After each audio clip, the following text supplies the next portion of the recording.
lutte contre le réchauffement climatique, les populations de Côte d'Ivoire invitées récemment à proposer des solutions lors d'un débat public. Dans le dossier du dimanche, nous verrons que la région du Tonkwi, dans l'ouest du pays, veut relancer son secteur touristique. Elle a organisé récemment le Festival de la culture et des arts d'An. Enfin, nouvel assaut de Boko Haram. Les combattants djihadistes ont attaqué hier la prison de Difa, dans le sud du Niger. On dénombre 4 morts.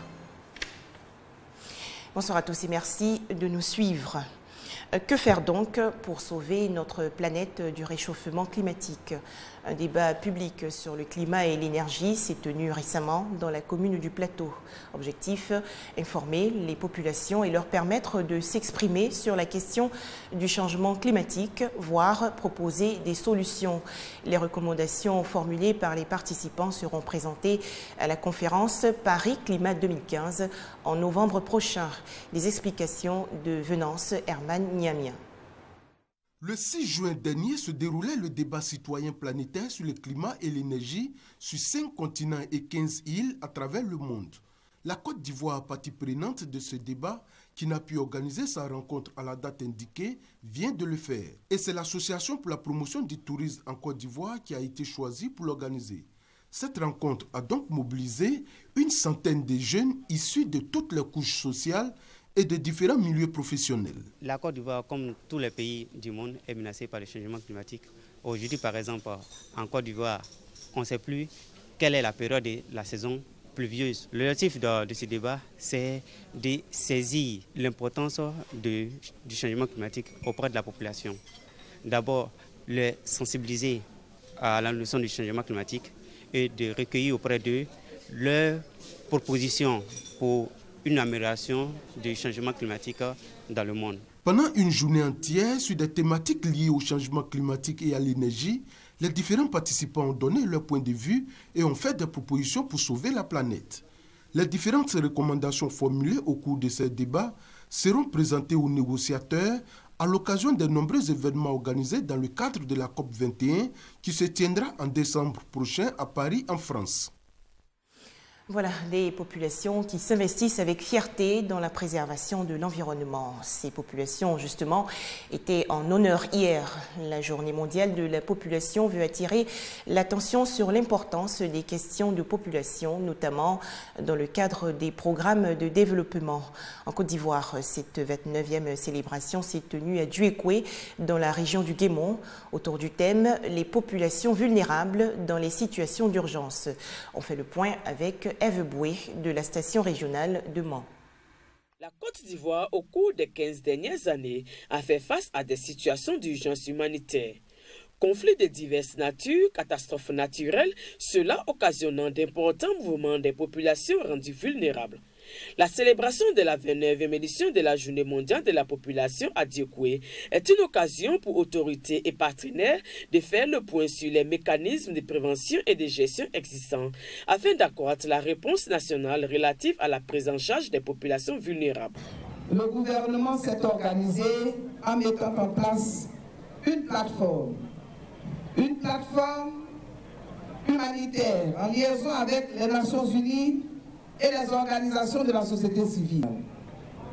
Il s'agit d'un comité que nous appelons le comité de coordination élargie en vue d'une réponse multisectorielle pour améliorer la coordination des activités humanitaires. Plan d'organisation de secours, plan ORSEC, Office national de la protection civile ONPC, Agence du système des Nations Unies et ONG, instruments gouvernementaux de solidarité, de cohésion sociale et d'indemnisation des victimes. Des efforts sont consentis, mais des défis majeurs restent à relever. Il convient de citer la création d'un cadre législatif favorisant la prise en charge des personnes vulnérables en situation d'urgence, le renforcement des capacités de toutes les structures intervenant dans le mécanisme de prévention et de gestion des urgences humanitaires, le renforcement des mécanismes d'alerte précoce des catastrophes naturelles et des épidémies, l'intégration des questions de prévention, et de gestion des urgences humanitaires dans les politiques, les plans, des programmes sectoriels cohérents et dynamiques. La Journée mondiale de la population, célébrée tout le 11 juillet, a pour objectif d'attirer l'attention des décideurs et des communautés sur l'urgence et l'importance des questions de population. Direction Bouaké, dans la région de Gbeke. Le Ramadan 2015 se déroule dans un climat économique difficile. En effet, les prix de certaines denrées alimentaires utilisées pour la rupture du jeûne connaissent une flambée en raison de la forte demande des ménages. Ouattara Amadou Walter de RTI Bouaké.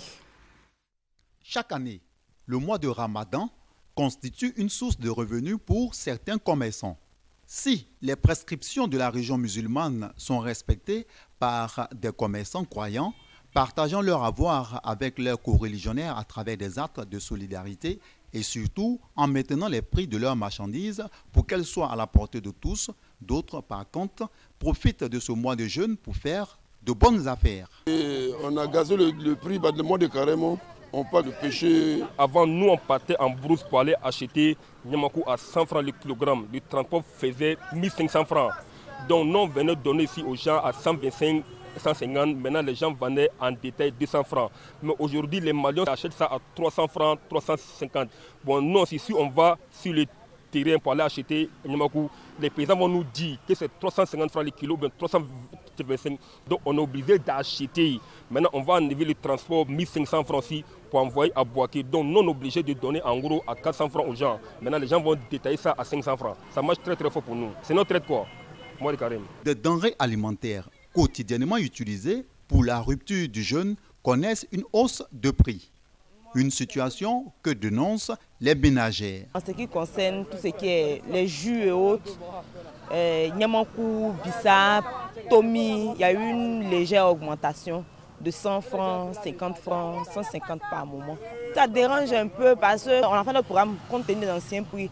Maintenant, il y a les nouveaux prix. Là, vraiment, quand il vient les 100 francs, les 200, là, ça décale un peu. Le mois de carême, c'est un mois dans lequel on dépense beaucoup. On souhaite qu'à l'approche du mois de carême, les prix restent inchangés. L'imam de la commune de Bouaké invite les commerçants qui tirent profit de cette hausse de prix à plus d'engagement spirituel et à avoir la crainte d'Allah. Un mois de Ramadan n'est pas un profit pour un croyant. Sans ça, ces profits seront fatals pour la personne après le mois de Ramadan. Et c'est la grâce divine que la personne perd. Chers fidèles, chers frères commerçants, ayez pitié de vos semblables. Et Allah vous sera très reconnaissant. Cette situation d'augmentation abusive de denrées alimentaires dans la période du mois de Ramadan contribue à la cherté de la vie dans la région de Gbeke. Le Ramadan est également le mois du partage. Les fidèles musulmans de la commune de Bingéville ont organisé hier une rupture collective du jeûne. Diverses confessions religieuses ont également été invitées au repas. Objectif, renforcer la cohésion sociale et la solidarité dans la municipalité. Ramadan 2015, une autre grâce de Dieu pour les musulmans. Mois aux valeurs illimitées, au cours duquel Allah purifie le musulman, illumine son cœur et l'affranchit des flammes infernales. Ce samedi, 24e jour de ce mois béni, une rupture collective a été organisée à Bingéville par un résident de la commune. Étaient présents l'ensemble des imams de Bingéville. Vraiment, ça nous va droit au cœur. On demande à Allah de leur donner toujours la force pour toujours organiser ça. Les imams, les responsables religieux, ils vont se sentir toujours dans la danse. Et vraiment, c'est très bien. La rupture en collectif, c'est bien. Ce qui est demandé aussi par le prophète sallallahu alayhi wa sallam. Pour ce moment de communion et de partage, les femmes et les chrétiens de Bingéville étaient aussi invités. Tous saluent l'initiative. Un fils vient et puis il organise la rupture du jeûne, puis inviter tous les imams, puis les pasteurs ou tout autre. C'est une première à Bingéville. Nous souhaitons bonne chance dans tout ce qu'il va entreprendre. Au-delà de ce symbole, nous sommes en train de véhiculer les valeurs de la cohésion sociale, de la paix. La paix, la cohésion et le bonheur pour tous les habitants de Bingéville. Voilà donc l'objectif de cette cérémonie. Cette rupture collective qui a réuni musulmans et chrétiens apparaît comme la confirmation de l'existence du dialogue entre les confessions religieuses de la commune de Bingéville. On faisait le point avec Moussa Konaté. Faut-il craindre un nouveau coup d'État au Burkina Faso? Des organisations de la société civile burkinabé dénoncent aujourd'hui un coup d'État en cours contre les autorités intérimaires. Elles réclament également la dissolution de la garde présidentielle, engagée dans un bras de fer avec le Premier ministre Isaac Zida.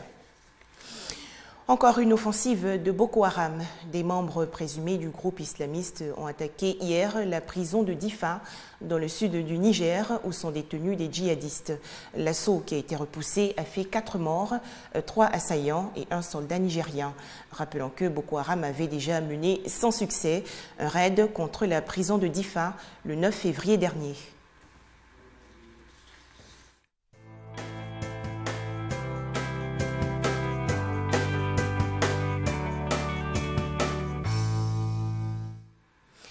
La crise militaro-politique en Côte d'Ivoire a longtemps pénalisé le secteur du tourisme. Aujourd'hui, la population du Tonkwi, dans l'ouest du pays, compte devenir une destination de choix en profitant de la richesse de sa culture. Et pour atteindre cet objectif, le peuple d'An, ou Yakuba, a créé le Festival de la culture et des arts d'An. Le FECADAN s'est tenu récemment autour du thème « La culture, facteur de cohésion sociale et de développement durable ». Le dossier du dimanche, Doigt de Laser. Le Festival de la culture et des arts d'An, le FECADAN, première édition 2015, a réuni les cadres fils et filles de la région du Tonkwi le 20 juin dernier dans la ville de Man. Événement culturel et produit d'appel touristique, le FECADAN a été pour les ressortissants et festivaliers un rendez-vous de réconciliation et de cohésion sociale. Que la politique quitte la plupart de nos activités pour que nous restions entre nous comme nous l'avons toujours été. Sans division, sans partage, sans égoïsme, mais en tant que des vrais frères qui s'aiment. Je vous invite, mes jeunes frères, à conserver nos valeurs de civilisation. N'ayez pas honte d'être des dents. Tous les aspects de la culture d'An ont été présentés. Entre autres, les danses et chants, la course de masques, la lutte traditionnelle et l'initiation des jeunes garçons dans le village de Guélémou. Des valeurs culturelles du peuple d'An qui tendent à disparaître avec l'avènement de la crise politique en Côte d'Ivoire. Montrer à la jeune génération que notre culture doit être pérennisée. Il faut faire vivre la culture. Il faut faire vivre les danses, il faut faire vivre aussi les chants. Toucher véritablement la culture de près dans son environnement. 7 jours d'activités riches aux couleurs de la tradition et du tradimodernisme. Dans toutes les localités visitées, les artistes d'An, au nombre de 30, ont offert aux populations des prestations de danse gratuites.